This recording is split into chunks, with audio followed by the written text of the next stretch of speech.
Hi! Kumusta ka na? Nakapag-adjust ka na ba sa buhay mo dito sa lugar namin? Oo, hindi ko lang talaga maiwasan na manibago rin. Kapag kailangan mo ng tulong, huwag kang mahihiya na kumatok sa bahay Ngayon pa lang, nagpapasalamat na ako sa'yo ate.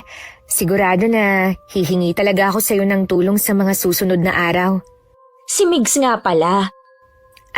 Maaga siyang pumasok kanina. Ngayon kasi yung unang araw niya sa trabaho. Ganun ba? E di lagi ka lang palang mag-isa sa bahay ninyo. Ganun na nga. Halika muna sa loob.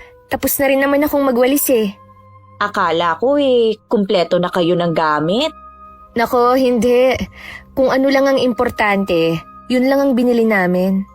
Ano nga pala ang trabaho mo dati? Sa supermarket ako nagtatrabaho. Sa loob ng mall. Sayang no, umalis ka na sa trabaho mo. Mas okay pa rin kasi na may sarili kang pera. Bago naman ako tumigil masinsina naman kaming nag-usap ni Migs. Nagulat nga kami nung malaman namin na 1 taon na kayong kasal. Wala naman kasi siyang nababanggit sa amin Siguro ayaw niyang iparating sa ex niyang taga rito din. Meron pala siyang naging girlfriend dito? Oo, matagal na nga sila noon Akala namin sila nang magkakatuluyan. Huwag mong sabihin na walang naikikwento sa iyong kapatid ko. Wala nga. Baka ayaw niyang ipaalam sa akin. Naku, huwag mo na lang palang banggitin sa kanya na ako ang nagsabi ha. Oo naman. Huwag kang mag-alala ate. Wala akong sasabihin kay Migs. Magandang araw, Miss Gwen. Ako si Paulina. May asawa at kasalukuyang nagdadalang tao. Mula nung mapirme na lang ako dito sa bahay, isa na sa naging libangan ko ang pakikinig sa inyong channel. Gusto ko rin magbahagi ng kababalaghan na naganap sa akin noon sa lugar ng asawa ko. Ang kwentong ito ay may kinalaman sa hipag ko.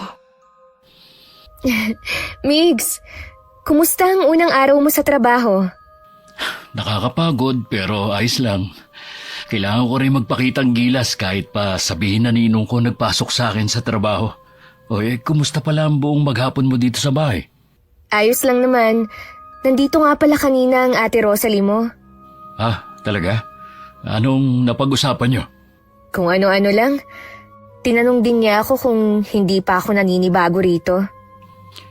Hindi naman sa sinisiraan ko ang kapatid ko. Pero huwag kang magkukwento sa kanya ng kung ano-ano. Likas na kasi sa kanya ang pagiging tsismosa. Baka mamaya, mabalitaan na lang natin, chinichismis na tayo sa ibang tao.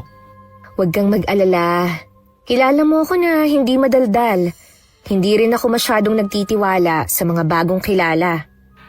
Para din naman kasi sa kapakanan mo sinasabi ko. May tanong pala ako.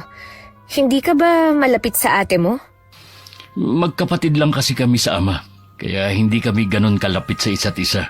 Siyempre, mas malapit ako sa mga totoo kong kapatid. Tingin ko naman sa kapatid mo mabait siya. Sana makasundo ko siya at maging magkaibigan kami. Basta, mag-iingat ka na lang. Oo na. Mabuti pa maghahain na ako. Sige, nagugutom na nga ako Hindi rin kasi ako nakakain ng break time sa dami ng trabaho. Sa susunod, ingatan mo ang sarili mo.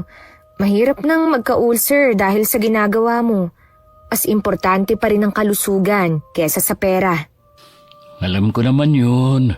Hindi ko na rin naman uulitin. Ayoko kasi mag-alala ka.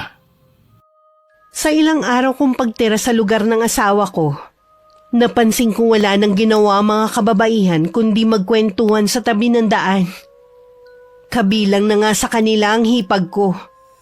Nakasama pa ang bunsong anak na 3 taong gulang pa lang. Para bang sanay na ang mga taga ron sa ganung gawain. Wala ba silang ginagawa sa kanila? Buong maghapon ko na lang silang nakikita na magkakasama. Dahil wala pa kaming anak ni Migs, mas maraming oras ang ginugugol namin sa isa't isa. Madalas kapag day off niya, namamasyal at kumakain kami sa labas. O di kaya kapag nasa bahay lang, nagluluto ako ng mga paborito naming pagkain. Lingid pala sa akin, Laging nakabantay ang hipag ko sa bawat ginagawa naming mag-asawa. Panay gala niyong mag-asawa. Para pa rin kayong magnobyo kung umasta. Samantalang mahigit 1 taon na kayong kasal. Nag-e-enjoy lang kami habang wala pa kaming anak. Sigurado kasi na kapag may anak na kami, konting oras na lang ang mailalaan namin sa bawat isa. Kaso magastos naman. Siyempre, kakain pa kayo niyan sa restaurant.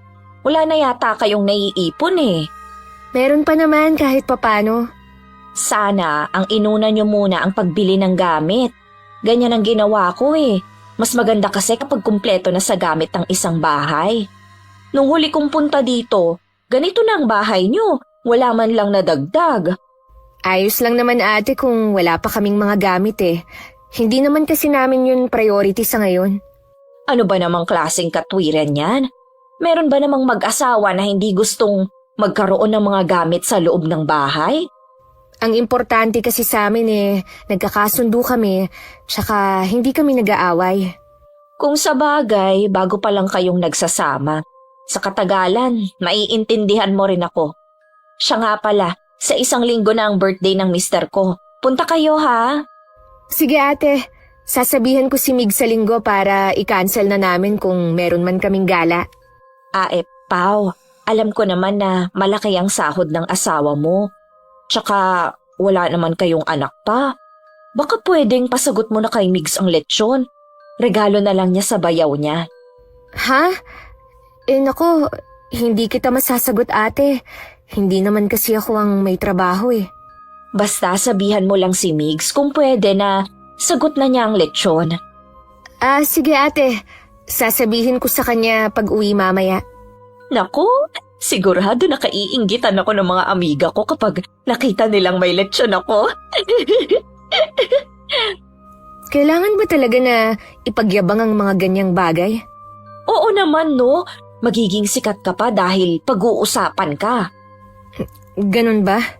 Kaya sana naman, makumbinsi mo ang asawa mo. Susubukan ko ate.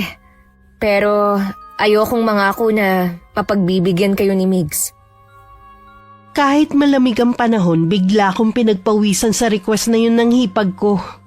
Kahit hindi pa naman sigurado, abot tenga na ang ngiti niya. Para tuloy ayoko nang pumunta sa kanila sa linggo. Kahit hindi ko pa kasi nakakausap ang asawa ko, siguradong hindi yun papayag. Pagka-uwi nga ng asawa ko nung gabi, hindi ko muna agad sinabi sa kanya. Nung makatapos kami ng hapunan at nanonood na ng TV, tsaka ako binanggit sa kanya. Hindi pa man ako nakakatapos magsalita nang laki na agad ang mga mata niya. Bumakas din ang pagkainis sa mukha niya. Bakit hindi siya mismo magsabi sa akin? Susupalpalin ko talaga siya. Anong akala niya sa akin? Maraming pera? Ikaw na lang ang magsabi sa kanya. Tutal, kapatid mo naman siya. Bukas, bago ako pumasok, dadaan muna ako sa kanila. Ayokong umasa siya na sasagutin ko yung lechon ng asawa niya. Parang naiilang na tuloy ako na makipag-usap sa kapatid mo. Tsaka, ang dami niya kasing napapansin dito sa bahay eh. Pakialamera nga yung si ate. Lahat na lang na makita at masabi mo, meron siyang puna lagi. Pansin ko nga yun. Lagi ka na lang magsara sa araw para hindi siya makapunta dito sa bahay. Nakakahiya naman. Mabait naman siya sa akin eh. Sa umpisa lang mabait yun. Hindi pa niya kasi nakukuha ang gusto. Alam mo, tuwing pinag-uusapan natin ang ate mo, puro hindi magaganda ang lumalabas sa bibig mo. Hindi mo kasi siya kilala eh. Kung hindi nga lang binilin sa akin ng namayapa akong lolo ang bahay na to, ay hindi kita ititira dito eh. Kapag hindi naging maganda ang pagtira natin dito, pwede naman tayong umalis eh. Ganun na nga. Mas gusto ko kasing tahimik na buhay. Tingin ko hindi natin mahahanap sa lugar na to. Isa kasi sa mga napansin ko eh, ang daming chismosa sa paligid. Sinabi mo pa, umaga pa lang nagkalat na sila sa tabing daan. Ramdam ko kay Migs na ayaw niyang tumira kami rito. Kaya nagtataka pa rin talaga ako kung bakit dito niya pinili na manirahan. Kung nangihinayang siya sa bahay na ito, pwede naman sana niyang ibenta o paupahan na lang. Kinabukasan, gaya ng sabi ng asawa ko, dumaan muna siya sa bahay ni Ate Rosalie. Sakto namang nasa labas ito ng bahay at hinihintay ang mga katsismisan. O Migs, papasok ka na ba sa trabaho? Oo, dumaan lang ako dahil sa sinabi ng asawa ko sa akin. Ah, yun ba? Sa linggo na yon. Huwag kayong mawawala ah. Pasensya ka nate. Hindi ko masasagot yung lechon eh. Ikaw naman, minsan lang naman ako maglambing sa'yo eh. Hindi mo ba ako mapagbibigyan? Hindi naman kasi biro yung gusto mong ipasagot sa akin eh. Siguro isang case ng beer pwede pa pero lechon? Ano naman ang akala mo sa akin te? May sariling ATM? Alam ko naman na kaya mo ang hinihiling ko. Kumpara sa akin na alam mo naman na 4 ang anak. Pwede naman siguro na hindi na lang kayo maghanda ng lechon. O di kaya wag na kayo maghanda para walang gastos. Hindi pwede. Tradisyon na ng pamilya na tuwing magbe-birthday, kailangan may handa. Kaya mo naman kasi eh, kung saan-saan nga kayo namamasyal ng asawa mo eh. Tapos yung request ko hindi mo mapagbigyan? Pasensya nate, hindi ko kaya. Mabuti pa, wag na rin kayo pumuntang mag-asawa. Hindi man lang kayo marunong makisama. Okay lang te, hindi naman kasi kami mahilig pumunta sa mga handaan eh. Uy, biro lang yun. Pumunta pa rin kayo kahit walang lechon. Sige na te, malilate na kasi ako sa trabaho eh. Tsaka na lang tayo mag-usap. Basta sa linggo ha, wag mong kalilimutan. Pinaharurot na pala yun ni Mig sa motor niya. Hindi naman maipinta ang mukha ng hipag ko. Nauna na kasi niya na ipagyabang sa mga kapitbahay at iba pang kamag-anak na may lechon sa birthday ng asawa. Akala niya kasi mapagbibigyan siya dahil noon lang siya nag-request sa kapatid niya. Ang ganda ng motor tapos hindi man lang ako mapagbigyan. Kainis! Sana nga wag na lang kayo pumunta sa linggo. Wala rin naman silbing kapatid. Sa sobrang inis ng hipag ko nung dumating ang mga katsismisan, sinabi niya sa mga yun kung saan-saan nga kami nakakapasyal. Pero hindi naman kumpleto ang gamit at ang iba mga luma na. Kami tuloy ang naging sentro ng usapan nila. Dumating ang araw ng linggo. Pumunta pa rin kami para batiin ang bayaw ni Migs. Nagpabili rin siya ng isang case ng beer para sa mga bisita. At saka hindi na rin kami nagtagal. Napansin ko kasi na parang naiinis na rin ang asawa ko. Dahil sa kantsaw ng hipag ko tungkol sa lechon. Hindi rin namin nagustuhan nang sabihin yun ng ibang bisita. Humingi naman ng paumanhin ng bayaw niya. Mukhang mabait naman ang bayaw mo. Oo naman, mabait yun. Hindi katulad ni Ate Rosalie. Nahiya tuloy ako sa pangangantsaw niya. Pati ibang bisita, nakigaya na sa kanya. Kalimutan mo na yun. Hindi naman tayo babalik sa bahay nila eh. Pwede ba yun? Paano kung imbitahin ulit tayo? Pagkatapos nito, malamang hindi na tayo iimbitahan ni ate. Kilala ko yun. Maiba nga pala ako, bago ko makalimutan. Pwede ba akong dumalaw kay Itay bukas? Tapos daanan mo na lang ako doon pagkatapos ng trabaho mo. Uy, sige, mabuti pa nga, doon ka muna. Wala ka na rin namang ginagawa rito. Tsaka naayos naman ang mga gamit dito sa bahay. Bigla ko kasing namiss si Itay eh. Naiintindihan naman kita. Kaya kapag gusto mong dumalaw sa kanya, magsabi ka lang. Hindi naman kita pagbabawalan eh. Kinabukasan sumabay na rin ako kay Migs Palace. Ibinabalang niya ako sa sakayan. Hindi alam ni Itay na pupunta ako sa kanya. Siguradong magugulat yun. Matagal nang byudo si Itay at 2 lang kami magkapatid ni Ate Faye. May asawa na rin ang ate ko at may isang anak. Malapit lang naman ang bahay niya kina Itay kaya madalas niya itong mapuntahan. Hindi katulad ko na malayo ang bahay. Paulina, mabutit dumalaw ka. Kasama mo ba ang asawa mo? May trabaho po si Migs. Hinatid lang po niya ako sa sakayan bago siya pumasok. Kumusta po kayo rito? Ayos lang ako rito. Mas gusto ko nga ang lugar na ito kaysa sa tinirhan natin dati. Dinadalaw po ba kayo ng ate rito? Oo naman. Kasama pa nga ang pamangkin mo eh. Gusto nga niya na pumisa na lang ako sa kanila. Sabi ko ayoko na makaabala pa. Kaya ko naman ang sarili ko eh. Nagtataka raw kasi ang mga biyanan niya. Bakit pinili ko na magpatayo ng bahay malayo sa karamihan? Ayos nga po rito eh. Kung ako sa ganito ko rin gustong tumira. Yung walang mga kapitbahay, walang magkukumpulan para pag-usapan ka. Marami rin palang chismosa sa inyo. Ay naku tay, opo. Minsan nga, ang aga-aga pa nasa kalsada na silang lahat. Imbis na magluto o maglinis muna sila ng bahay. Kahit saan naman maraming chismosa. Huwag mo na lamang silang pansinin. Basta ituon mo lang ang atensyon mo sa asawa mo. Gustuhin ko man po na hindi sila pansinin. Minsan po sa tapat ng bahay pa namin sila tumatambay. Para bang nananadya. Ganun talaga ang mga chismosa. Kung sino ang pinag-uusapan nila, madalas malapit o mismong bahay ang kanilang tinatapatan. Ibig po bang sabihin ako minsan ang pinag-uusapan nila? Ganun na nga. Kaya mag-iingat ka sa pinagkukwentuhan mo. Huwag ka masyado magtitiwala. Itinuloy na ni Itay ang pagsisibak ng kahoy. Sinabi ko naman na ako magluluto ng tanghalian namin. Inayos ko na rin ang ilang pagkain na dala ko para sa kanya. Dahil hindi inaasahan ni Itay ang pagdating ko, nakalimutan na niya ang mga gamit niya. Hindi niya nailigpit ang mga ito. Sa bukas na silid kasi naroon ang mga kagamitan niya. Katulad ng itim na mga kandila na may sindi pa. Ilang sandali lang nakasunod na sa likod ko ang Itay. Anak, Tay, hanggang ngayon po ba nangungulam pa rin kayo?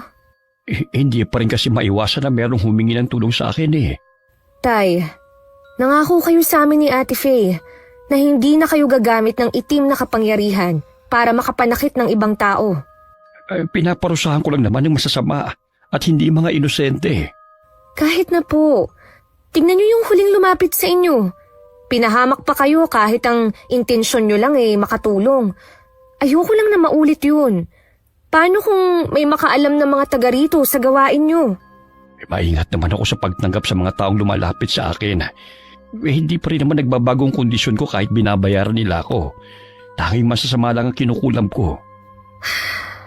Akala ko pa naman, sa paglipat niyo ng tirahan, magbabago na kayo. Alam po ba ito ni Ate Faye? Wala siyang alam. Nakikiusap ako na huwag mo nang iparating sa kanya. Buntis ang ate mo at medyo masela ng kalagayan niya. Nakikiusap po ako sa inyo, Tay.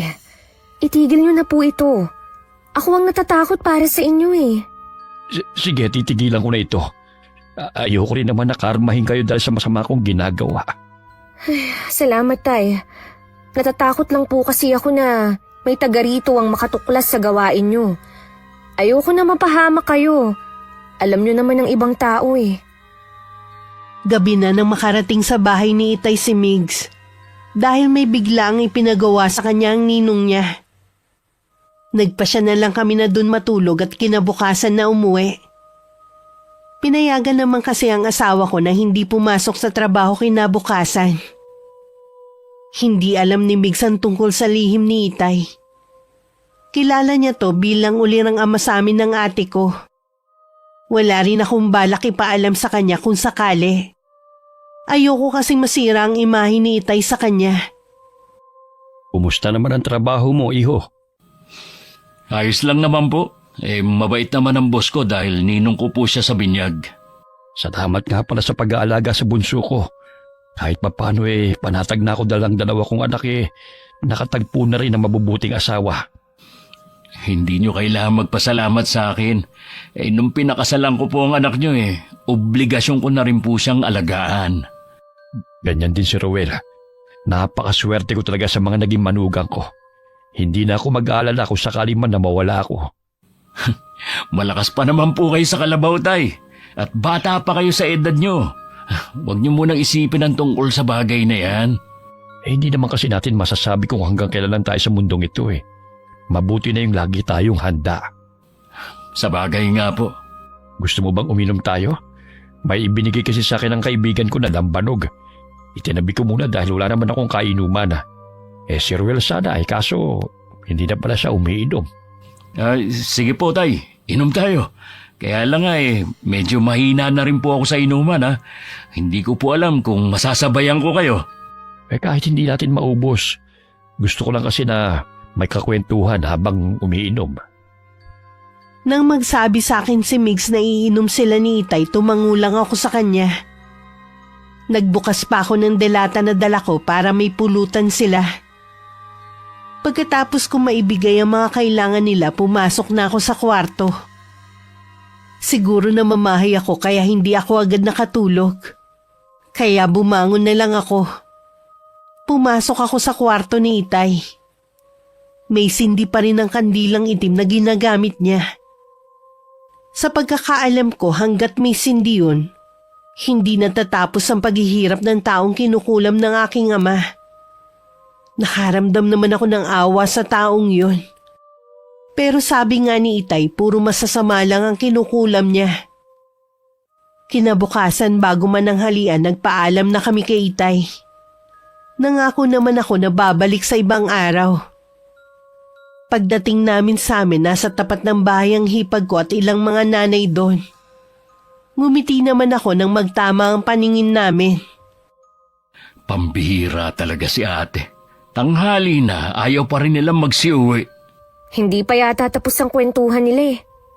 Baka kamo hindi pa nila tapos siraan ng taong pinag-uusapan nila. Ikaw talaga. Hinaan mo lang ang boses mo. Baka marinig ka ng ate mo. Dito pa naman sila nakatingin. Wala akong pakialam kahit marinig pa niya. Mabuti nga yun. Baka sakaling matauhan kahit papano. Migs, galit ka ba sa ate mo? Para kasing may kinikim-kim kang sama ng loob sa kanya eh. Sa ugali niya ako nagagalit. Numero 1 ba namang chismosa sa lugar na ito eh. Kaya tuloy walang makatagal na tenant sa apartment ni Chahulia dahil sa kanya. Madalas niyang chismis. Sino ba namang matutuwa dun? Kaya pala galit sa kanya ang tiyahin mong yun. Hindi kasi sila nagpapansinan eh. Kaya ako nalaman. Kung meron man ako na gustong maging kaibigan mo rito, si Chahulia lang. Mababait din yung mga anak nun. Yun nga lang, may mga trabaho kaya laging wala sa kanila. Hindi kaya naiinggit lang ang ate mo sa tiyahin nyo? Tiyahin ko lang. Kapatid si Chahulia ng nanay ko. Yun nga ang sabi ni Chang nung magkaharap sila sa barangay noon. Oo nga pala. Magkapatid lang kayo sa ama. Ganun ba talaga kalala ang ugali ng ate mo para umabot sa baranggayan? Oo, kaya iwasan mo na siya. Ang nakakasundo lang naman niya, yung mga kapwa niya chismosa rin. Mabuti pa nga siguro. Ayoko rin na magkaroon ng hindi pagkakaunawaan sa kapatid mo. Tingin ko pa naman hindi rin siya nagpapatalo. Sinabi mo pa. Dito nga muna pala ako sa kwarto ha. Pahinga lang muna ako sandali. Hindi pa rin kasi nawawala yung hangover ko eh. Inubos niyo ba naman ng isang bote ng lambanog eh? Hindi ka naman sanay uminom ng ganung alak. Hindi ko rin kasi namalayan na naparami na yung inom ko. Ang saya kasing kakwentuhan ng tatay mo eh. Mawiwili ka talagang kausap yon. Ang daming alam eh. O sige na, pumasok ka na sa kwarto natin. Inuna ko muna ang paglilinis sa labas ng bahay namin. May puno kasi ng mangga sa tapat kaya laging may mga tuyong dahon sa paligid. Akala ko umalis na si Ate Rosalie. Nakatambay lang pala sa kapitbahay ko. Nung makita ko, tsaka siya lumapit.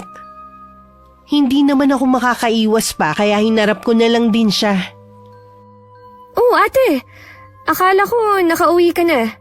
Yung mga kasama ko lang, magluluto pa daw kasi ng pananghalian. Saan kayo nanggaling? Kahapon pa kayo wala eh. Dahil nung gabi, walang ilaw sa bahay nyo. At wala rin ang motor ni Migs. Dinalaw lang namin ang itay ko. Ganun ba? Akala ko eh. Kung saan na naman kayo nagpunta. Wala na kasi kayong alam kundi gumala. Gusto lang naman naming mag-relax. Lalo na si Migs na laging pagod sa trabaho. Mabuti pa nga kayo nagagawa pa yan.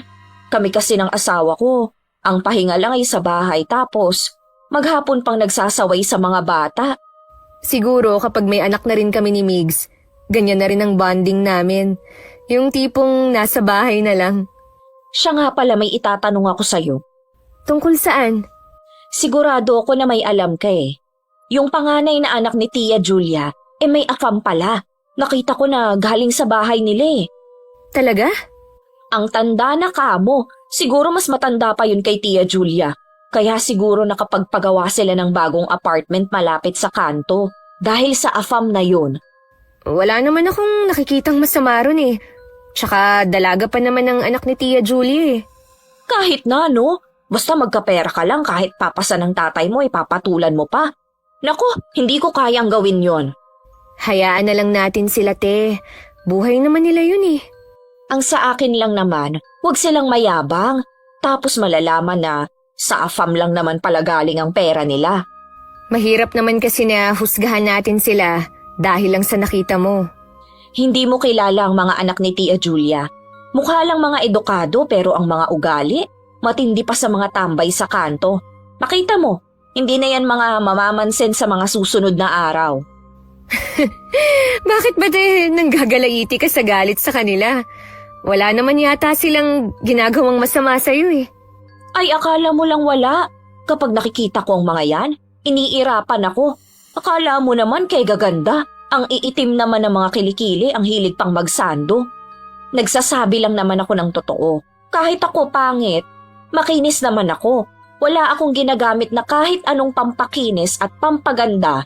Hindi tulad ng iba. Natural ang kagandahan ko. Di tulad nila na tingin ko retokada na. Bigla kasing tumango sa mga ilong eh. Total ate, mga pinsan naman sila ni Migs. Bakit hindi ka na lang makipag-ayos sa kanila? Magkapit-bahay pa naman kayo. Pagkatapos nila akong ipabarangay, wag na uy! Sino ba sila? Pasensya ka na te ah.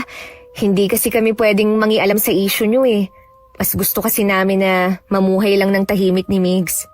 Gusto ko lang naman magkwento sa'yo. Yan naman ang sagot mo. Hindi kasi tama na pag-usapan ng buhay ng ibang tao. Away lang ang makukuha mo. Makauwi na nga sa bahay. Naalala ko meron pa pala akong gagawin. Sige te, marami din akong gagawin dito sa bahay namin eh. Kung maghapon ko sigurong kausap ang hipag ko, hindi pwedeng hindi rin ako magkasala. Wala din preno ang bibig niya. Halata tuloy na naiinggit lang siya sa mga pinsan nila ni Migs. Kaya kung ano-anong hindi magaganda ang sinasabi niya sa mga yon. Naiiling na lang na itinuloy ko ang ginagawa kong paglilinis. Nang mga sumunod na araw, hindi ko nakikita na tumatambay ang hipag ko sa tapat namin. Minsan galing ako sa may malapit na talipapa na daanan ko ang mga kaututang dila ni Ate Rosalie. Alam kong nakatingin sila at biglang nilakasan ang boses na malapit na ako sa kanila. Alam kong pinariringgan nila ako. Nagpanting bigla ang tenga ko sa sinabi nung isa sa kanila na kaya ako hindi lumalabas dahil wala akong kaibigan sa lugar dahil sa ugali ko. Bigla ko silang nilingon at saka isa-isang tiningnan. Alam nyo, kaya ako hindi lumalabas sa lungga ko, gaya ng sinasabi nyo, dahil sa mga katulad yung toxic ang pag-uugali. Walang magawa kundi pag-usapan ng buhay ng ibang tao na wala naman kayong ambag. Huwag nyo akong itulad sa mga nabiktima ng mga makakatinyong dila. Tama kayo, iba ang ugali ko. Hindi nyo gugustuhin makita. Lahat sila nakatungo lang. Bago ko tumalikod, tiningnan ko muna sila isa-isa. Napasulya pa ako kay Manang Lucy na may-ari ng tindahan. Ngumiti pa siya sa akin at tumango. Alam ko kasi matagal na din naiimbierna sa mga yun na matandang babae. Dahil lahat ng bumibili sa tindahan niya, biktima ng chismis ng mga yun. Pagdating sa bahay, habang naghahanda ako ng lulutuin para sa hapunan, dumating naman ang hipag ko. Dahil bukas naman ang pinto, tumuloy na siya. Nagkahinala ako na baka nagsumbong na sa kanya ang mga amiga niya. O ate, napasugod ka. Ay may ginagawa ka yata. Pasensya ka na kung naabala kita ha. Ano ba ang sadya mo? Tungkol sa mga kaibigan ko. May sinabi kasi sila sa akin eh. Medyo sumama ang loob nila. Wala naman daw silang ginagawa, bigla mo na lang silang sinita. Sa akin nila sinabi dahil alam nilang hipag kita. Huwag nga silang pa-victim ha. Ako ang pinaparinggan nila. Bakit hindi nila ako diretsuhin kung may problema sila sa akin? Hindi mo naman yata narinig ang pangalan mo eh. Hindi naman tama na pagbintangan mo sila. Ate Rosalie, hindi ako tanga para hindi malaman na ako ang pinag-uusapan nila. Gasgas na yung sinasabi nyo na kapag hindi narinig ang pangalan hindi kailangang mag-react. Paano yan? Gusto ka nilang ipabarangay. Di sige, haharapin ko sila ron. Sabihan lang nila ako, hindi naman ako umaalis sa bahay. Ha? Hindi ka man lang ba natatakot? Kailangan ko ba silang katakutan? Para hindi na lang umabot to sa barangay, mabuti pa humingi ka na lang ng pasensya sa ginawa mong paninita sa kanila. Para ano? Para lumaki ang ulo nila? Sa dami ng mga atraso nila sa ibang tao, dapat sila ang humingi ng pasensya. Bakit ba ang hirap mong kausap? Siguro dahil hindi ako basta-basta sumusunod. Sige, sasabihin ko na lang sila na sa barangay na lang kayo magkita-kita. Naalis na ako pasensya na sa abala. Pinilit ko namang magpakita ng kabaitan sa kanila. Hindi na nga ako lumalabas ng bahay para maiwasan kong makapagtaray kapag nakakarinig ako ng hindi maganda. Pero sinagad na nila ako. Madali pa naman uminit ang ulo ko lalo na pagod din ako sa mga gawaing bahay. Nang dumating si Mig, sinabi ko naman sa kanya ang nangyari habang naghahapunan kami. Huwag kang mag-alala. Kilala ko mga yun. Siguradong hindi sila sisipot. Di mag-aaksaya lang pala ako ng oras sa pagpunta ron. Pumunta ka pa rin para alam nila na hindi ka takot na humarap sa kanila.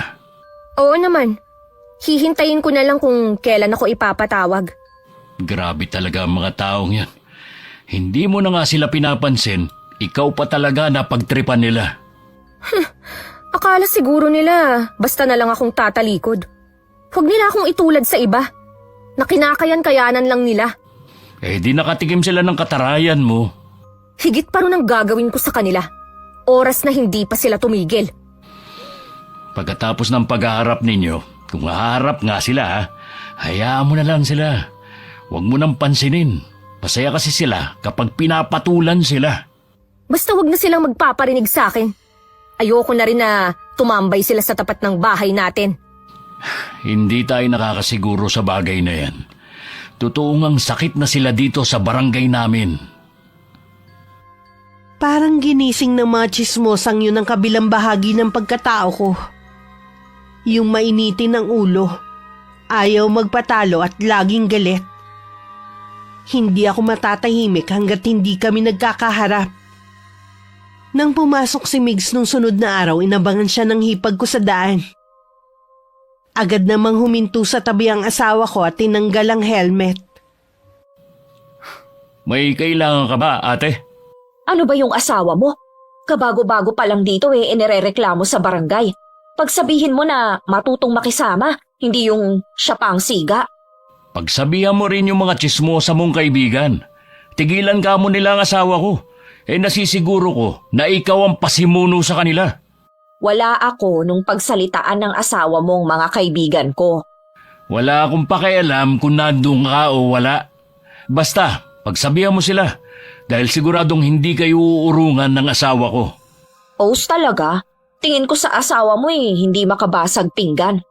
Mukha lang siyang anghel, pero halimaw yun kapag nagalit. Huwag niyo siyang susubukan. Tignan nga natin kapag nagkaharap-harap na sa barangay bukas. Baka hindi sumipot ang asawa mo Kilala ko ang asawa ko, pupunta yun. Kilala ko rin ang mga kaibigan mo. Sisipot kaya sila? Oo naman. Mabuti naman. Ayaw kasi ni Pao na masayang ang oras niya sa pagpunta ron. Hindi naman kasi siya katulad nyo na hindi abala sa mga gawaing bahay. Kung makapagsalita ka naman, akala mo mga tambay lang kami. Marami din kaming ginagawa. Mas marami pa nga dahil may mga anak kami. Paano? Alis na ako. Nasabi mo naman na siguro lahat ng gusto mong sabihin. Malilate na ako sa trabaho. Mabangga ka sana. Tignan ko lang kung hindi matanggal yung angas mo. Gusto pa sanang umabsent ni Migs para samahan ako. Pero hindi ko siya pinayagang lumiban sa trabaho. Hindi naman kasi kailangan pag-aksayahan ng panahon ng mga taong yun. Sigurado namang hindi sila sisipot. Isang oras bago ang takdang oras ng paghaharap-harap namin, nandun na ako. Lahat sila nakatingin sa akin. Para bang hindi makapaniwalang ako yung inirereklamo. Hanggang sumapit ang oras, hindi dumating ang tatlo. Naghintay pa ako ng isang oras. Pero ni anino nila, hindi talaga nagpakita. Gusto na sanang ibasura ang reklamo ng tatlo. Pero sabi ko bigyan pa kami ng pangalawang pagkakataon. Gusto ko talaga silang makaharap. Bago umuwi, dumaan muna ako sa bahay ng hipag ko. Nasa labas siya nun ng bahay niya. Paulina? Tapos na ba ang paghaharap ninyo? Hindi sila sumipot. Ang aga ko pa naman dun. Baka may emergency sa kanila. Ano yun? Silang tatlo? May emergency ng sabay-sabay? Posible naman yun, di ba? Posible siguro sa ibang tao. Pero hindi sa mga kaibigan mo. Pakisabi sa kanila, sumipot ka mo sa susunod ha. Dahil kung hindi ka mo, ako naman ang maghahabla sa kanila. Ang OA mo naman. Ano naman ang ihahabla mo sa kanila? Mabuti sana kung pakinggan ka sa barangay. Irereklamo ko ang pagiging tsismosa nila. At hindi sa barangay ko sila irereklamo, kundi kay Tulfo. Sigurado ako, marami ang papanig sa akin ng mga taga rito na biktima rin nila. Ay, hindi mo naman kailangan magpatulfo pa. Huwag mo naman silang bigyan ng kahihiyan, pati mga pamilya nila idadamay mo eh. Gagawin ko talaga yun, ate. At wala akong pakialam kung sino man ang madamay. Huwag kang mag-alala, kukumbinsihin ko sila. Ngayon lang naman nangyari na hindi sila sumipot.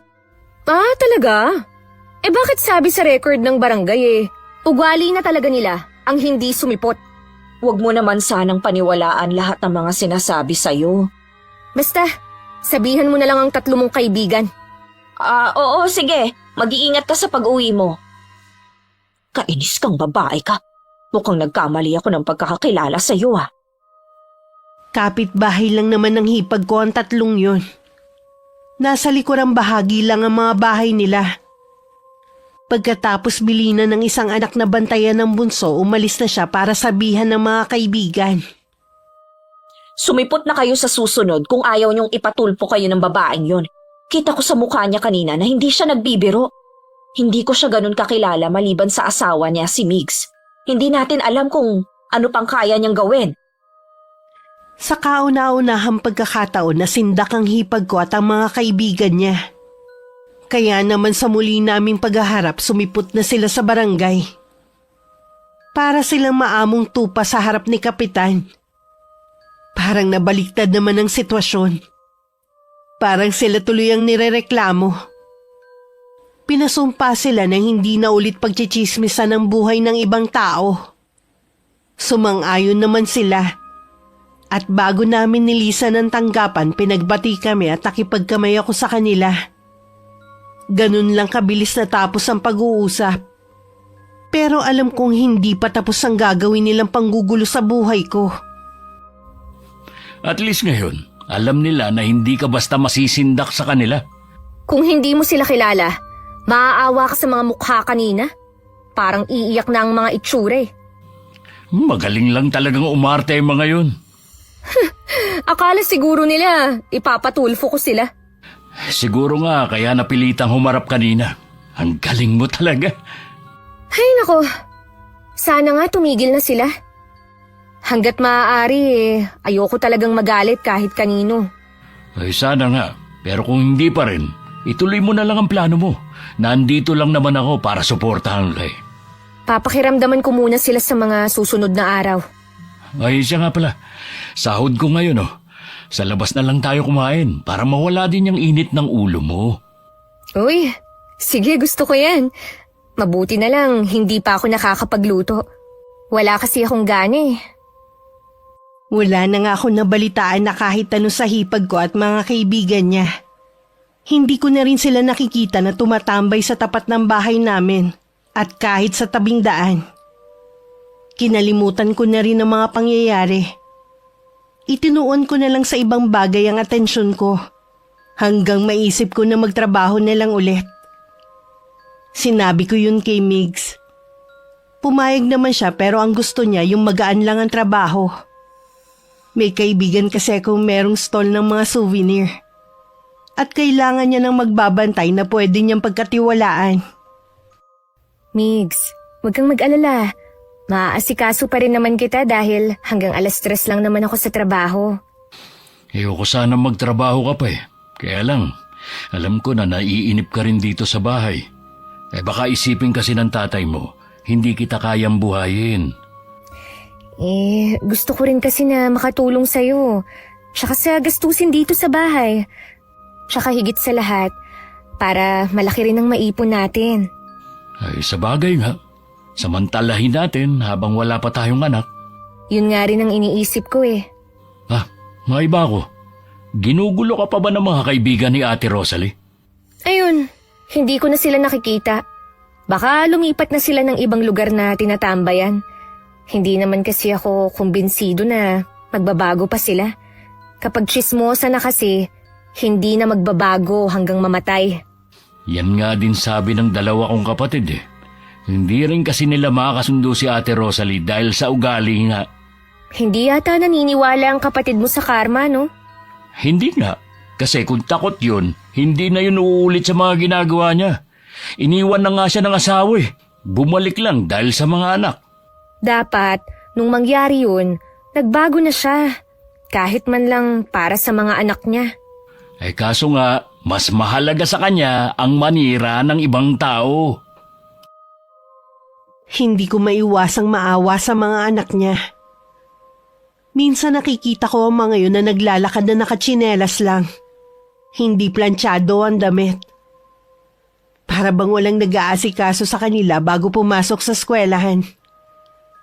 Madalas ko rin naman marinig sa nanay nila kung gaano to kaalaga sa pamilya.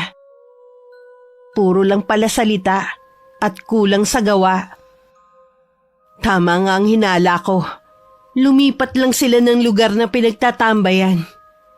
Mula sa maliit na iskinita malapit sa tindahan ni Manang Lucy, lumabas silang 4. Iiwas na lang sana ako nang batiin ako ni Ate Rosalie.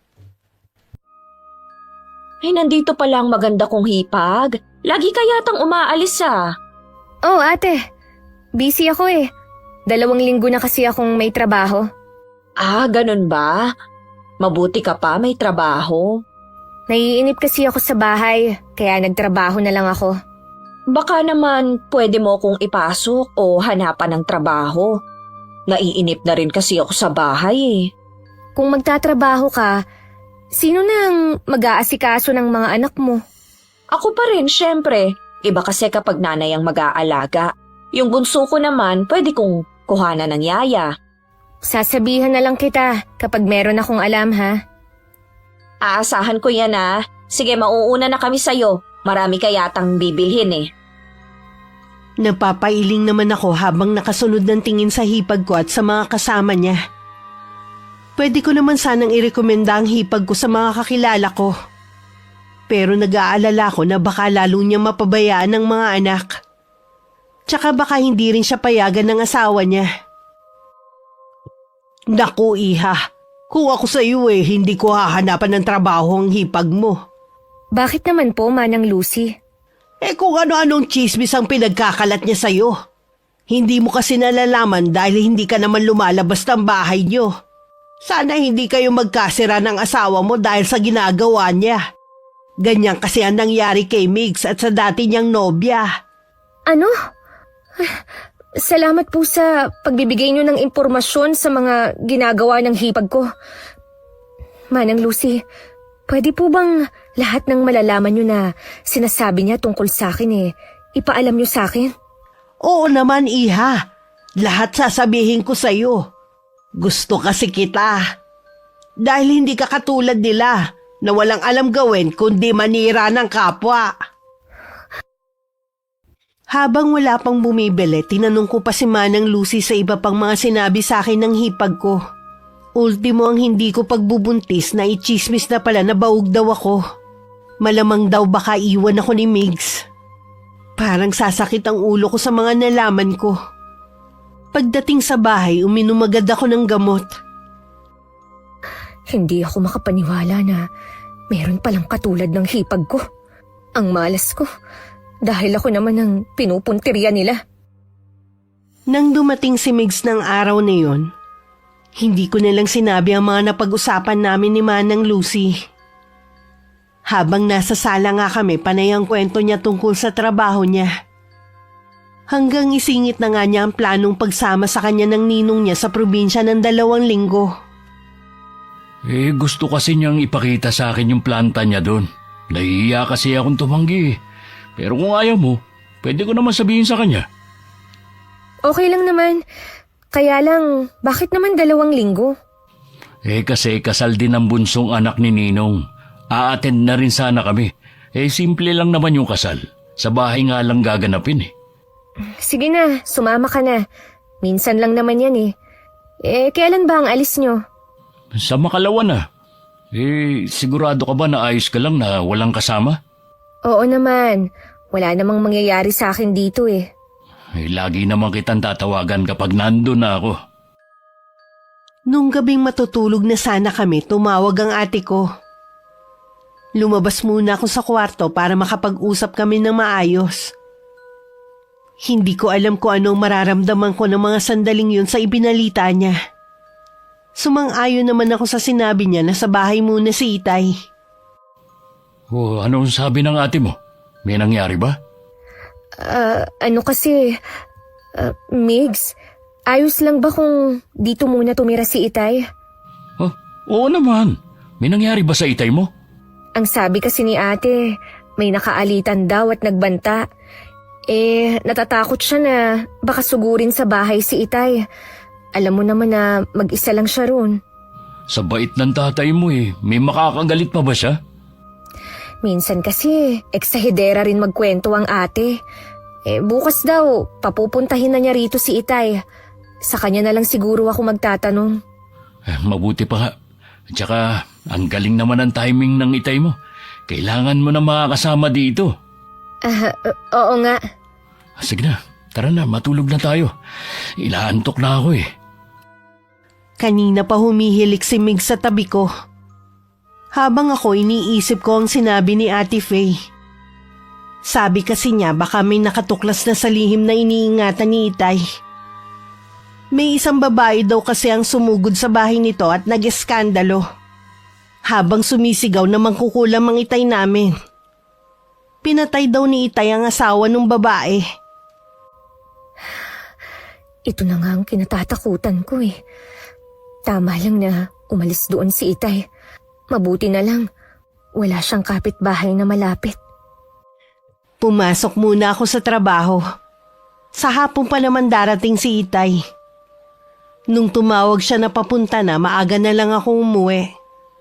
Sasakayan na lang kami nagkita ni Itay. Kahit ngumiti siya nang makita ko, bakas pa rin sa kanya ang lungkot. Wala kaming imikan sa biyahe hanggang makauwi sa bahay. Mabuti naman po at nakumbinsi kayo ni ate na dumito muna sa bahay. Gusto nga niya nung hindi ka pa niya tinatawagan doon ako sa bahay nila. Ayoko naman na madamay sila. Hindi na po talaga kayo pwede sa bahay na yun. 2 beses na pala kayong sinugod eh. Kung hindi pa kayo pinuntahan ni ate, hindi pa niya malalaman. Hindi ko naman kasi alam na nagsinungaling sa akin ang babaeng yun. Ano po ba ang nangyari? May pumunta sa bahay na babae. Stella ang pangalan niya. Sabi niya, may kabit ang asawa niya at may anak sila. Ginugulo din daw siya ng kabit ng asawa niya. Kaya gusto niya na ipakulam ang lalaki. Para pareho na silang mawala ng sinasabi niyang kabit. Noong una ayoko dahil napakababaw ng dahilan eh. Kaya lamang nasilaw ako sa laki ng ibabayad niya. Pwede niyo na sanang paghatian ng magkapatid. Kaya kayo pumayag? Oo. Huli na nang matuklasan ko na siya pala ang kabit. Napagtanto ng lalaki na mahal niya ang pamilya niya. Kaya bumalik siya sa mga yon. Paano nalaman nung asawa na kayo ang kumulam sa asawa niya? Ipinagtapat sa kanya ni Stella bago yun bawian ng buhay. Sana isinama na lang niya sa hukay ang nalalaman niya. Patawarin mo ko, anak. Kung problema na naman ang ibinigay ko sa inyo. Tay, Huwag po kayong mag-alala. Hindi na po kayo matutunto ng babaeng yun. Nagsisisi talaga ako sa nagawa ko. Kung pwede ko lang sanang ibalik ang nakaraan. Wala na po tayong magagawa pa. Nangyari na eh. Basta, nakikiusap po ako sa inyo. Tumigil na po kayo sa ganyang gawain. Oo anak, tatalikuran ko ng gawaing ito. Ayoko na rin kayong bigyan ng suliranin. Lihim ko pa rin sinisisi si Itay. Hindi pa kasi siya nadala nung una. Inulit na naman niya. Hindi naman lahat kasi nang lumalapit sa kanya totoong sinasabi. May ilan katulad ni Stella. Gusto lang gamitin ng kulam para sa paghihigante at pansariling interes. Nang sulyapan ko si Itay, baka sa mukha niya ang labis na pagsisisi. Nakaramdam naman ako ng awa sa kanya. Pilit naman pinasigla ni Itay ang kanyang itsura nung dumating si Migs para wala yung mahalata. Nagmano naman ang asawa ko at masaya na sila nagkwentuhan habang nasa kusina ako. Tamang-tama po, may makakasama si Paulina dito sa bahay. Nabanggit nga ng asawa mo na aalis ka bukas kasama ng ninong mo. Uy, kumusta naman po kayo ngayon? Nasabi po ni Pao na may nakaalitan daw po kayo. Oo. Nakadalawang beses na kasing balik eh. Nag-aalala kasi ang dalawa sa akin. Tama lang na umalis muna kayo doon. Oo nga. Babalik din naman ako kapag lumamig na ang sitwasyon. Kahit magtagal pa kayo rito, ayos lang po. Malaki naman po itong bahay eh. Nakakahiya naman sa inyo. Ayoko maging pabigat sa inyong mag-asawa. Huwag niyo pong iisipin na pabigat kayo. Tandaan niyo, pamilya tayo. Salamat, iho. Nung pumasok ako sa sala, nagpaalam naman si Itay na may gagawin lang sandali. Nagpahabol naman ako na maghahapunan na kami maya-maya. Tumango naman si Itay at saka na siya pumasok sa kwarto. Migs, nakahanda na pala ang maleta mo. I-check mo na lang mamaya. Baka may nakalimutan akong ilagay. Hindi na siguro. Baka magulo lang yung pagkakayos mo. At saka may tiwala naman ako sa'yo eh. Anong oras ka nga pala susunduin dito sa bahay? 5:00 daw, sabi ni Ninong. Sige. Aagahan ko na lang ang gising para maipagluto kita ng almusal. Siya nga pala. Parang may kakaiba sa tatay mo. Anong ibig mong sabihin? Parang kulang yung sigla niya eh. Parang bang napipilitan lang siyang maging masaya. Baka apektado pa rin siya sa taong nakaalitan niya. Hindi naman kasi sanay si Itay na may kagalit eh. At saka yung mga ganyang may edad na, maramdamin na rin yan. Kaya nga mabuti na lang nandito na siya. 2 araw na mula nang makaalis si Migs. 2 araw na rin naiiwan mag-isa ang Itay sa bahay dahil pumapasok din ako sa trabaho. Para hindi mainip, siya na lang ang gumagawa sa bahay katulad ng paglilinis. Isang umaga habang nagdidilig si Itay sa labas, dumaan ang hipag ko. Dala ng kuryosidad, lumapit siya para mag-usisa. Manong, ano pong ginagawa ninyo dyan? Nagdidilig. Hindi mo ba nakikita? Alam ko po. Ang ibig kong sabihin, dyan po ba kayo nakatira? Kilala ko kasi ang mag-asawa na nakatira dyan. Ako ang tatay ni Paulina. Kayo po pala ang tatay niya. Magtatagal po ba kayo dyan? Depende. Bakit ba ang dami mong tanong, iha? Natural po dahil kapatid ko si Migs at bahay niya yan. Alam ba ng kapatid ko na titira kayo dyan? Oo naman. Natutuwa nga siya dahil may makakasamang asawa niya. 2 linggo kasi siyang mawawala eh. Ganun ba? Alam niyo po ba si Paulina? Ipinabarangay dito. Bakit naman? Sabi na nga ba hindi niyo alam? Paano po kasi hindi na nga marunong makisama sa mga taga rito? Tagbanta pa siya sa mga kaibigan ko. May kilala kong anak ko. Mabait siya. Ayaw lang nun ng mga taong chismosa. Ano naman pong mahihita sa kanya kung pagchichismisan siya? Ang alam ko kasi, ang chismosa ay kapatid ng inggitera. Siguro meron kayo naiinggitan sa kanya. Ang laki naman po ng bilib ninyo sa anak nyo. Artistahin po ba siya para kainggitan namin, ha? Teka lang naman. Bakit ba nagagalit ka? Hindi po ako nagagalit. Ganito lang po talaga ako magsalita. Kung may problema ka sa anak ko, pwede mo naman siyang kausapin eh. Lagi naman po kaming nag-uusap. Katunayan nga po niyan, ako ang una niyang naging kaibigan dito. Kaya lang po, hindi yata marunong tumanaw ng utang na loob ang anak ninyo. May pabor kasi akong hinihingi sa kanya. Kaya lang, nakalimutan na yata niya. Pag uwi niya mamaya ay babanggit yung sinabi mong pabor. Baka nakalimutan lamang niya. Sige po, aalis na ako. Hinihintay na kasi ako ng mga kaibigan ko eh. Ayun po silang tatlo oh. Sila din nga po palang nagpabarangay sa anak ninyo. Nung makaalis ang hipag ko, itinuloy na ulit ni Itay ang ginagawa niyang pagdidilig. Sa sulok ng mga mata niya, nakita niya ang hipag ko at mga kasama nito. Nag-uusap sila habang pasulyap-sulyap sa aking ama. Kaya alam nito na siya ang pinag-uusapan. Nang matapos ang ginagawa, pumasok na siya sa loob ng bahay. Habang nagpapahinga, laking gulat ni Itay nung may kumatok. Nang buksan niya si Ate Rosalie. Pwede bang pumasok? Pasensya ka na, Iha. Hindi kita pwedeng patuloyin. Hindi kasi magandang tignan eh. Gusto ko lang makita ang loob. Bumalik ka na lamang kapag nandito na si Paulina. Kapatid ko ho ang may-ari ng bahay na to, kaya pwede akong pumasok. Sinama mo pa talaga sila. Bakit hindi? Mga kaibigan ko sila. Wala pa rin palang pagbabago sa ayos ng bahay na to. Ang baduy pa rin ang kulay ng kortina. Tatawagan ko lang si Pao para sabihin na nandito kayo. Wag na, aalis na rin kami. At ikaw ha, huwag kang magtagal dito. Baka mamaya, buong angkanan ninyo ang dalhin ni Paulina dito. Mahiya naman kayo. Para sabihin ko sa'yo, may sarili akong bahay. Pansamantala lamang ang pagtira ko rito. Kung ganon, anong ginagawa nyo dito?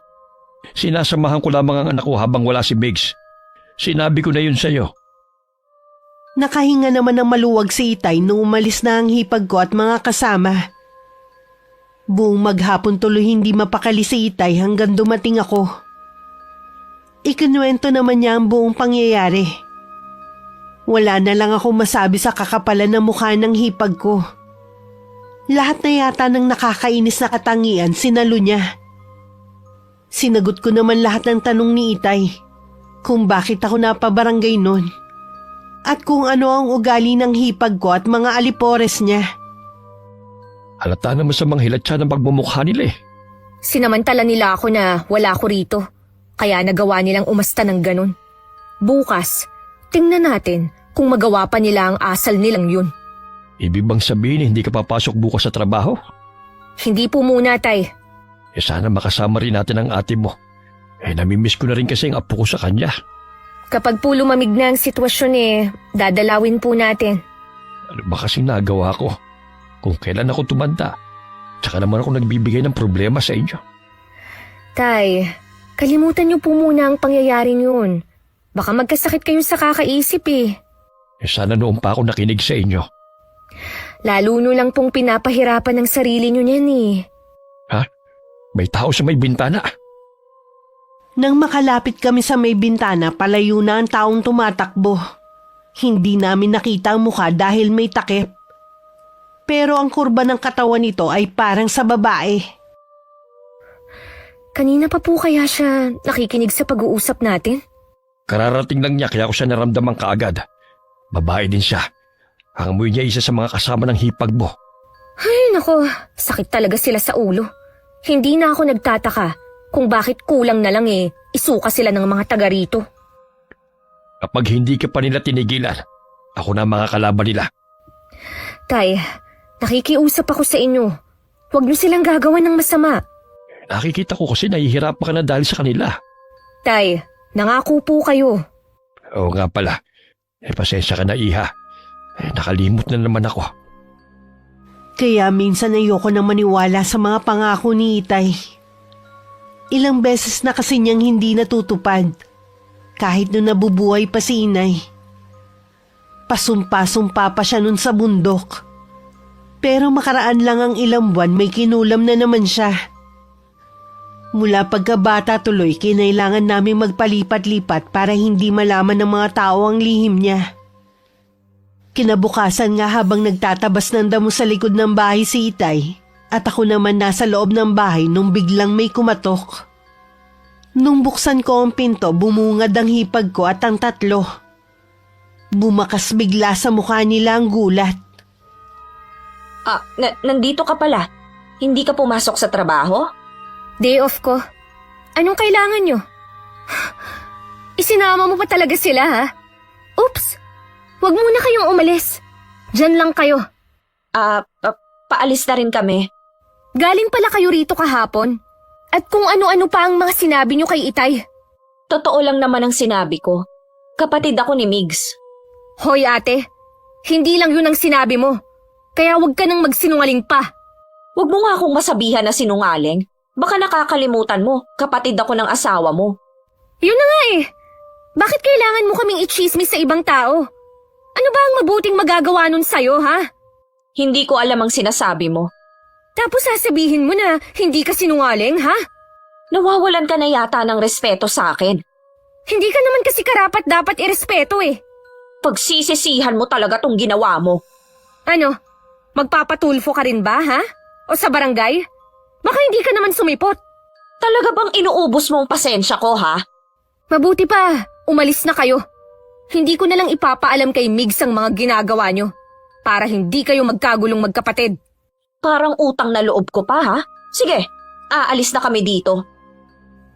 Nang maisara ko ang pinto, napasandal na lang ako dito. Kanina pa kasi ako nakakaramdam ng hilo. May hinala na ako kung bakit, kaya lang gusto ko munang makasiguro. Gumayak lang ako at pagkatapos nagpaalam na ako kay Itay.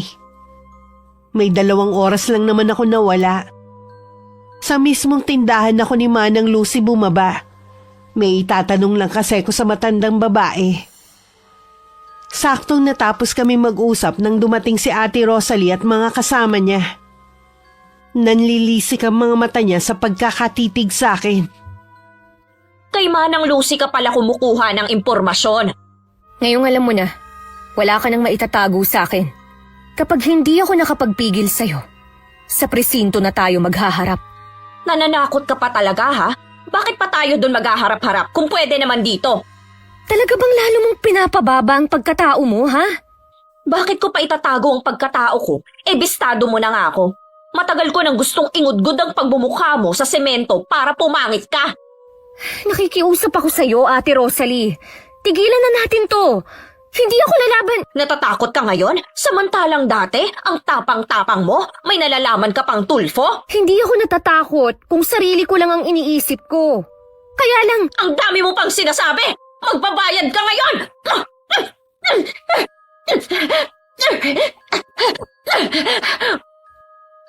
Aatras na sana ako pero nahawakan nila ako. Wala akong magawa kundi takpan ng tiyan ko habang sumisigaw. Pero bingin na sila sa pakiusap ko. Kahit si Manang Lucy lumabas na ng tindahan niya para umawat. Pero tinulak lang siya. Sipa, suntok at sabunot ang natanggap ko. Nawalan pa ako ng balanse kaya natumba ko. Pinagsisipa nila ako hanggang matamaan ng tiyan ko. Namilipit ako sa sobrang sakit. Tama na! Dinudugo na siya! Tulong! ang baby ko, hindi pwedeng mawala ang baby namin. Ano? Buntis ka? Hindi namin alam. Hingi ako ng tulong! Kailangan mo madala sa ospital! Paulina! Anong nangyari sa'yo? Sino may gawa sa'yo nito? Itay! Itay ang baby namin ni Migs! Hindi naman po namin sinasadya. Hindi namin alam na buntis siya. Mga hayop kayo! Mga walang puso! Magbabayad ka sa ginawa niyong to! Sinusumpa ko! Tuluyan na nagdilim ang paningin ko. Hindi ko na namalayan pa ang mga sumunod na pangyayari. Nang muli ako magising, nasa ospital na ako at katabi ko si Itay. Madilim ang anyo niya at nakikita ko sa mga mata niya ang matinding galit. Tay, ano pong nangyari sa baby namin ni Migs? Nakunan ka, anak. Hindi!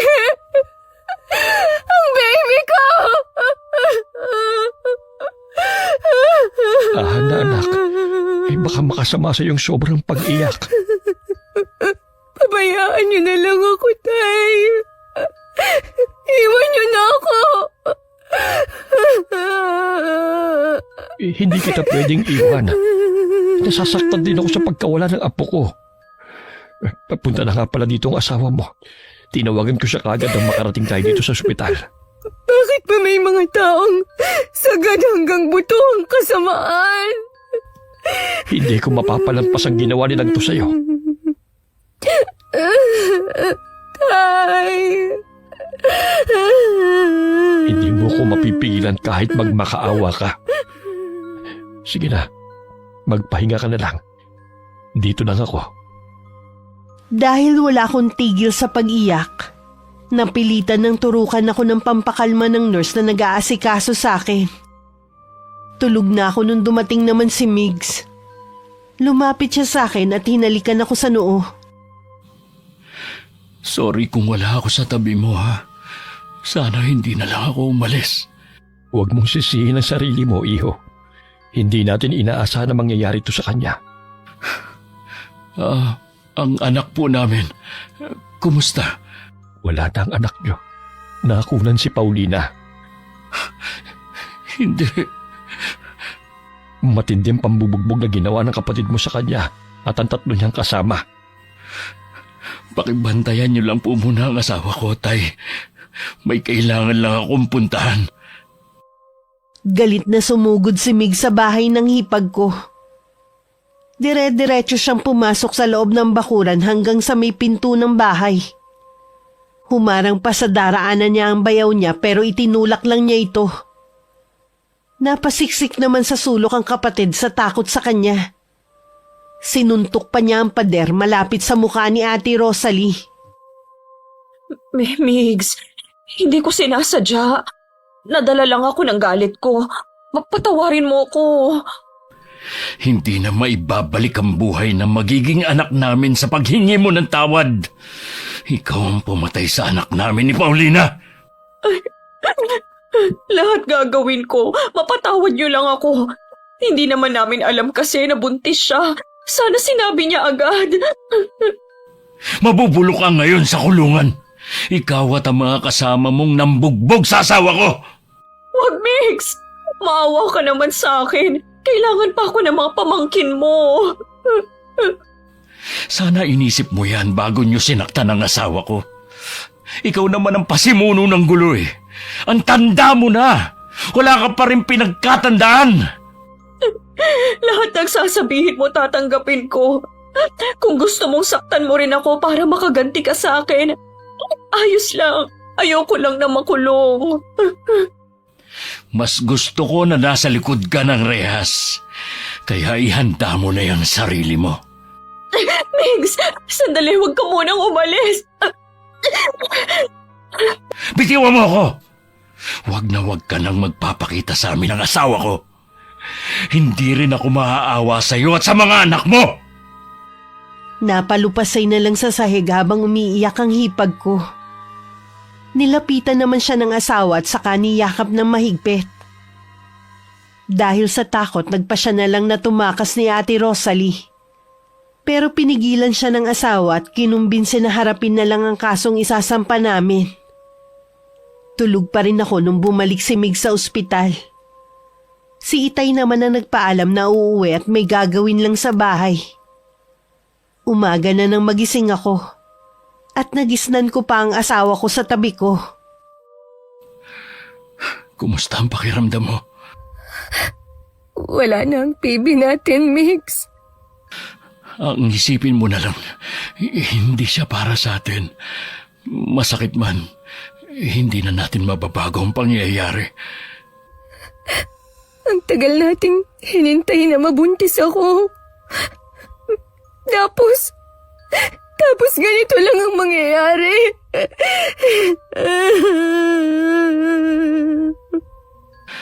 Pwede pa naman tayo magkaanak eh.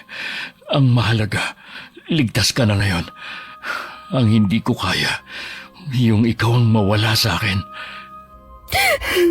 Hindi ko mapapatawad ang ate mo sa ginawa niya. magsasampa tayo ng kaso laban sa kanya at sa mga kasama niya. Hindi ako makakapayag na hindi sila magbayad. Maraming testigo sa ginawa nila sa'yo. Huwag na tayong magsampa ng kaso. Aksaya lang ng oras at pera yun. Kahit maubos pa ang pera natin, ang importante, mabigyan natin ng hustisya nangyari sa inyo. Hayaan na lang natin na ang karmang maningil sa kanila. Pag-isipan mo muna. Baka naguguluhan ka lang ngayon. Buo na ang pasya ko. Hinihintay ko na nga lang pala ang doktor para malaman natin kung kailan ka pwedeng lumabas dito sa ospital. Si Itay nga pala. Umuwi na muna siya. May kailangan lang daw siyang gawin. Migs, sana hindi ka magbabago sa akin. Lalo pa kitang mamahalin para madali mo makalimutan ang nangyari sa'yo. Si Itay ang inaalala ko. Alam kong buo na ang pasya niyang gamitin ang kaalaman niya sa kulam para ipaghiganti ako. Baka ikapahamak na niya ng tuluyan ang gagawin. Napahikbi na lang ako.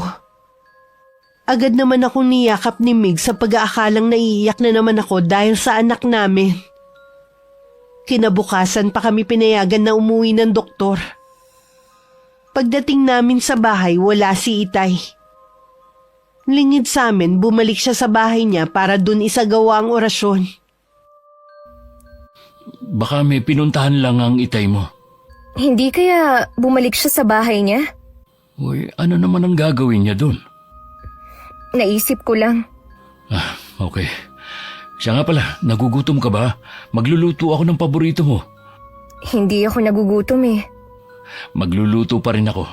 Pilitin mong kumain para bumalik agad ang lakas mo.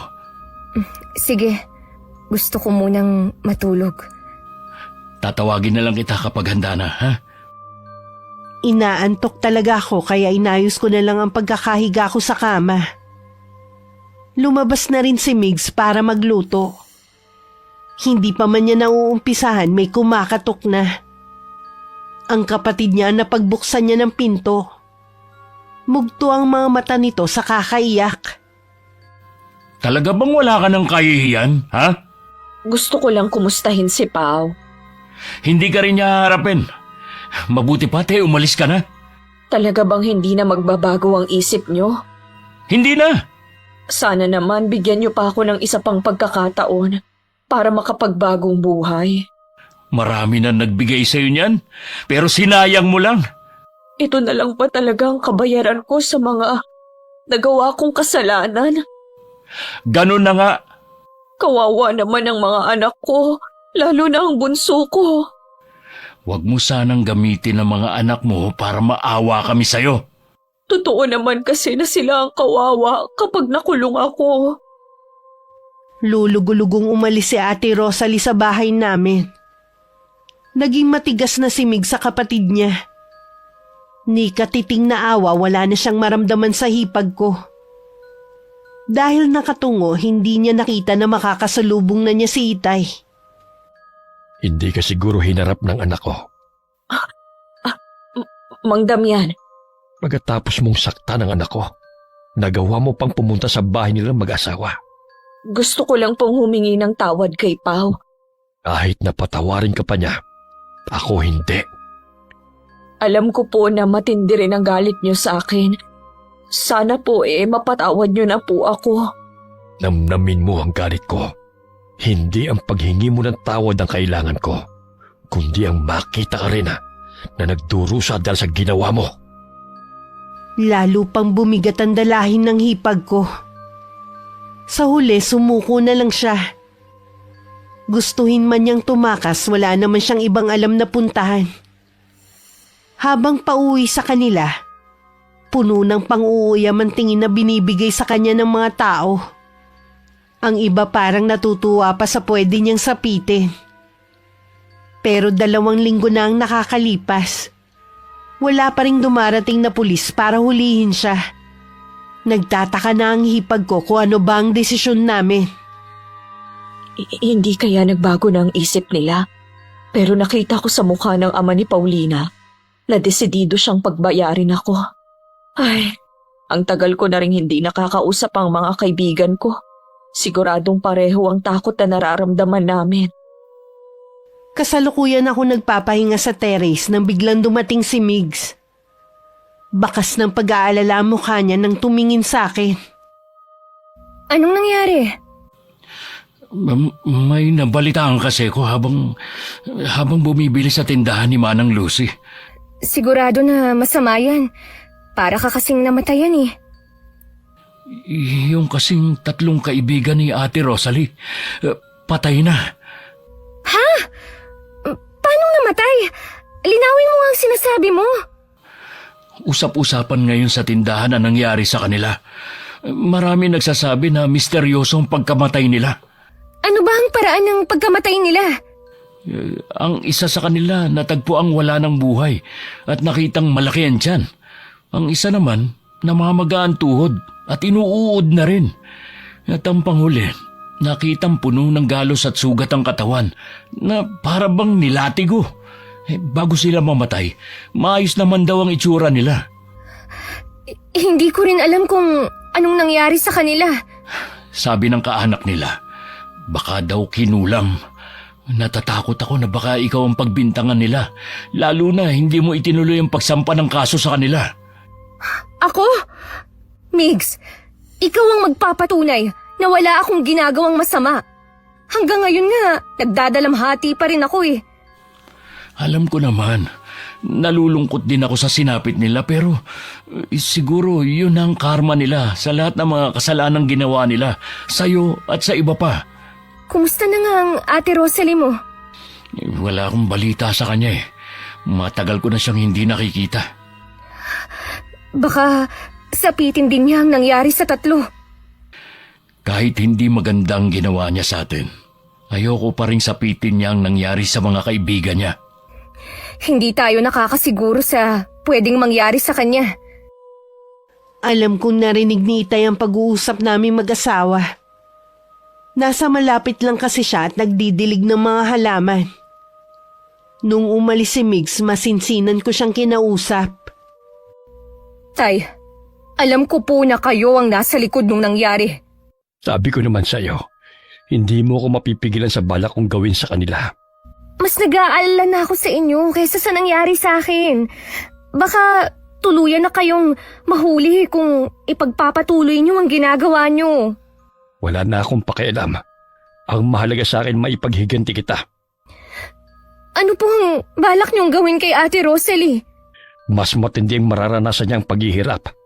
Gusto ko unti-unti siyang mamatay. Tay, tama na po yan.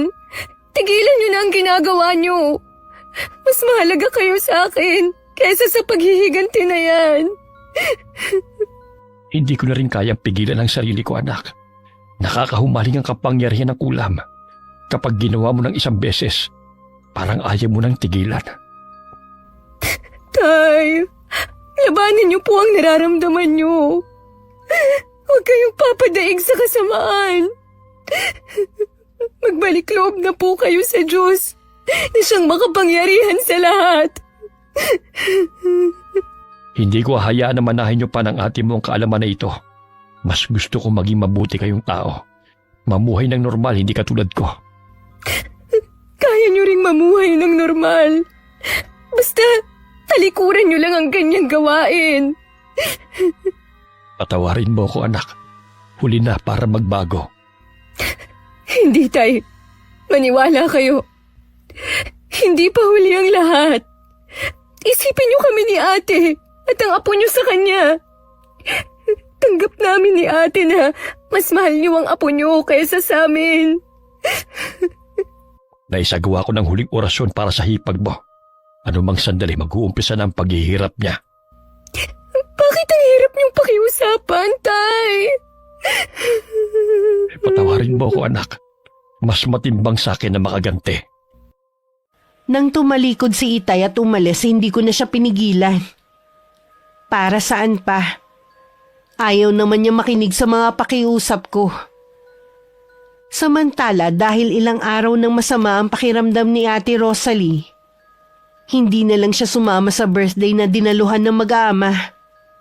Hindi rin niya kasi masabi sa kanila na nakakaramdam siya ng takot, na baka matulad din siya sa tatlo. Mabuti nang hindi makita ng pamilya ko ang paghihirap ko. Paano ko ba sasabihin na buhay pa ako? Pero unti-unti na akong naaagnas. Alam ko may kumukulam sa akin. Si Paulina kaya? Kailangan ko siyang puntahan. Ayoko pang mamatay.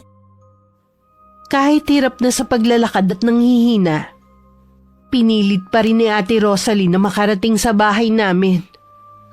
Hindi pa man siya kumakatok, bumukas na ang pinto. Pinapasok siya ni Migs at saka inalok na maupo. Alam niyong paparating ako? Nasa may bintana ako na makita kitang parating. Ganun ba? Kaya nga pala ako nandito para humingi ng tawad. Baka sakaling tanggapin niyo na.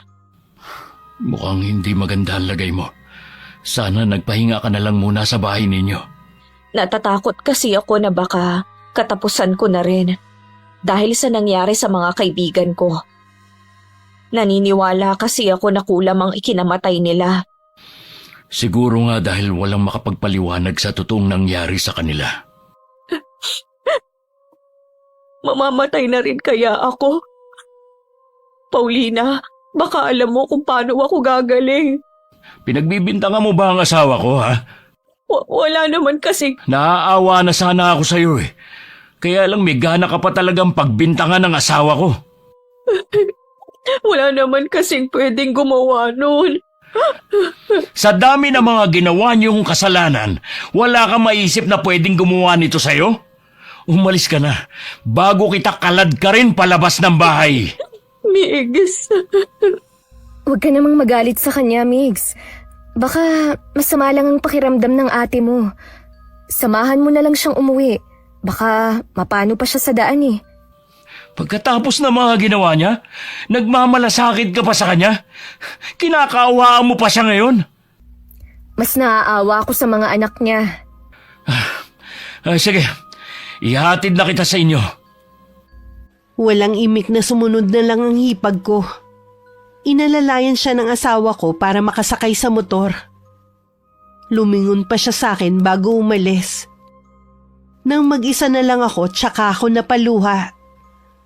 Gusto ko kasi siyang tulungan pero hindi ko alam kung paano. Matigas si Itay na bawiin ng kulam dito.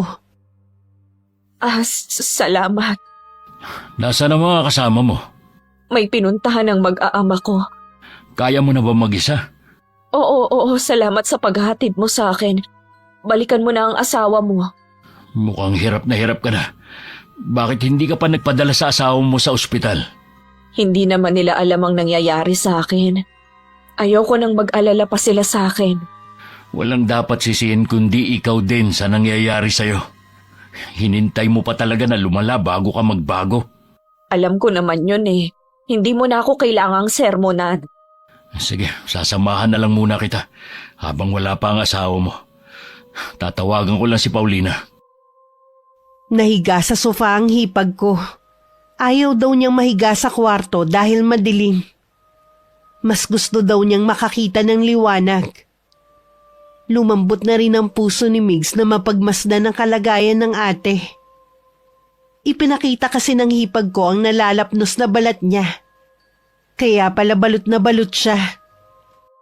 Sobrang sakit pero tinitiis ko para hindi mag-alala sa akin ang pamilya ko. Para akong buhay na binabalatan sa sobrang kirot. Samantala, dumating na rin si Itay. Nadatnan niya akong umiiyak dahil sa awa sa hipag ko. Tumabi siya sa akin. Anak, huwag ka nang umiyak. Gagaling na ang hipag mo. Totoo po ba? Oo, iha. Bakit po nagbago ang isip niyo na gantihan si Ate Rosalie? Kanina nakita kong mag-aama niya sa bahay ng biyanan niya. Kahit hindi sila naalagaan ng kanilang ina. Hindi sila masaya na hindi siya kasama. Kaibigan kong biyanan niyang lalaki. Siya ang nagbigay sa akin ng lambanog noon. Naawa kayo sa mga bata. Oo. Naalala ko kasi ang apo ko sa ate mo. Salamat po, Tay. Mas nanaig pa rin sa inyo ang kabutihan. Sana lang hindi sayangin ang hipag mong pangalawang pagkakataong ibinigay ko sa kanya. Dahil hindi lahat nabibigyan ng pagkakataon para magbago. Nandito po siya kanina. Alam ko po na magbabago na siya. Pinuntahan ko rin kanina ang babaeng asawa ng kinulam ko. Pero sabi ng mga kapitbahay, umalis na raw ang mag-iina. Lumayo na at wala na raw balak pang bumalik. Ibig pong sabihin, wala nang manggugulo sa inyo. Ligtas na po ang lihim nyo. Sa ngayon. Pero kung sakali na babalik sila, o isa man sa mga anak niya, handa ko silang harapin at tanggapin ang kanilang galit. Nang mga oras ding yun, unti-unti nang bumuti ang lagay ng hipag ko. Nang imulat niya ang mga mata, tuluyan na rin gumaling ang mga lapnos niya sa katawan. Nararamdaman na rin niya ang pagbalik ng kanyang lakas. Oh, bakit bumangon ka na? Magaling na ako, Migs! Magaling na ako! Thank you, Lord! Ha? Oo nga. Nawawala na bang ang lapnos mo sa katawan? Isa tong himala, Migs. Binawi ng mangkukulam ang sumpa niya. Naawa siguro siya sa akin. Hindi na mauulila ang mga anak ko. Salamat sa pangalawang buhay na ibinigay niyo sa akin. Hindi ko nasasayangin pa.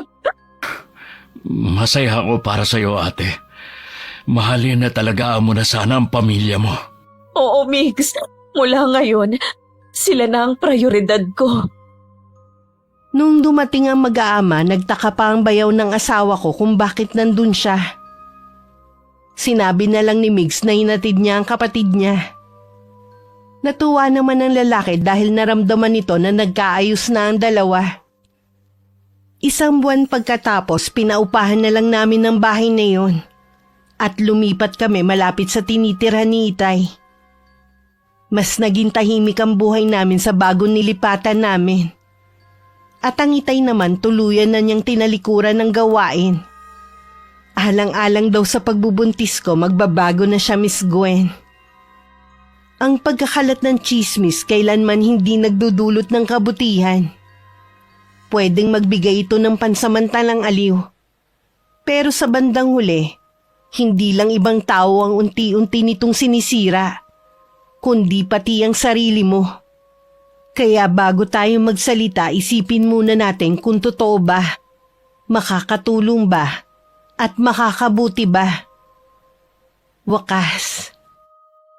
Okay, sana nagustuhan niyo ang kwento natin ngayong araw. Shoutout po tayo. Shoutout kay Raquel Hasigawa. Hi kay Lisa Rosario from Monaco, France. Hello kay Riz Maganda from KSA. Hi kay Richard Rivera. Hello kay Jane Pacheco from Baras Rizal. Hi kay Maymay Hernandez from Fairview, Quezon City. Hello kay Rubelin Eneria. Hi kay Leonisa Cobo. Hello kay Sangyong from Doha, Qatar. Hi kay Rosemary Dizon. Hello kay Aiko Villesa from Bahrain. Hi kay Genevieve Suco. Hello kay Jonalyn Barameda from Las Piñas. Hi kay Lydia Lopez. Hello kay Ay Bisaya from Butuan City. Hi kay Elizabeth Pamintuan from Pampanga. Hello kay Lisa Takada from Japan.